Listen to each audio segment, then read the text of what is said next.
അപ്പുറത്തേക്ക് വന്ന് തുടങ്ങി. ഞാൻ നിങ്ങൾക്കൊരു കാര്യം കാണിച്ചിട്ട് നിങ്ങളെന്ത് കളിയാക്കല്ലെങ്കിൽ ഞാനൊരു കാര്യം പറയട്ടെ. ആടാ എനിക്ക് ഏറ്റവും പേടിയുള്ള ജീവി ഏതാന്ന് ചോദിച്ചു കഴിഞ്ഞാൽ എന്താ പറയുന്നറിയോ? പശു. ഭയങ്കര പേടിയാണ്. ഞാനൊരു ആനയോ സിംഹം വന്നാലോ പാമ്പ് ഇപ്പം അണലി മുറുകൻ ഇതിനൊക്കെ ഞാൻ പിന്നാലെ ഓടിച്ചിട്ട് തല്ലി വന്നിട്ടൊക്കെ ഉണ്ട്. വലിയ സംഭവമായിട്ട് പറയണമെന്നല്ല, പക്ഷേ എനിക്ക് അതിനൊന്നും പേടിയില്ല. പശുവിന് പേടിയെന്നറിയോ? അമ്മയെ പണ്ടാരം നോക്കണ്ടല്ലോ. അയ്യേ അങ്ങനല്ല. എൻ്റെ എട്ടാം ക്ലാസ്സിൽ പഠിക്കുമ്പോഴേ D C hi hi hi hi D C my dear Hayath Noah ഒന്ന് കൂട്ടാക്കുമ്പോൾ ചോദിക്കുന്നുണ്ട്. ഇവിടെ ഉള്ളവരെ ഒന്ന് കൂട്ട് തരും. ഇവരോട് പറയണ്ട, അവർ കൂട്ട് ചോദിച്ചു കഴിഞ്ഞാൽ അവർ തരും കേട്ടോ.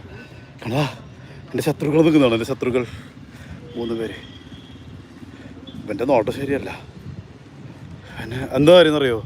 ഞാൻ 8ാം ക്ലാസ്സിൽ പഠിക്കുമ്പോഴേ ഭയങ്കര കുറുമ്പായിരുന്നു.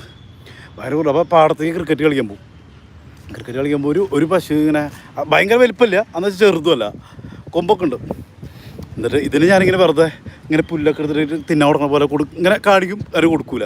എൻ്റെ കയ്യിൽ പോകാറാ അതിങ്ങനെ ഉപദ്രവിക്കാറ്. അതിന് മുഖത്തിട്ട് ഇങ്ങനെ കുത്തുക. കാരണം എന്നെ ഇങ്ങനെ കുറ്റി അടിച്ചിട്ട് കെട്ടിയിട്ടേക്കുക പാടത്താണെങ്കിൽ പോലും.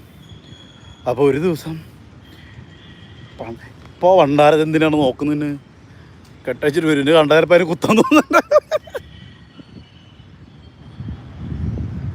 അത് സത്യമായിരിക്കും. പക്ഷേ എനിക്ക് പേടി. കാരണം വെച്ചാലേ അതായത് നമുക്ക് ചെറുപ്പത്തിലൊരു ഭയം കയറൂലേ അങ്ങനെ. അപ്പോൾ ഒരു ദിവസം എന്താ ചെയ്യുന്നത് വെച്ച് കഴിഞ്ഞാൽ ഈ പശു അങ്ങോട്ട് തിരിഞ്ഞത് പുല്ല് തന്നെയായിരുന്നു.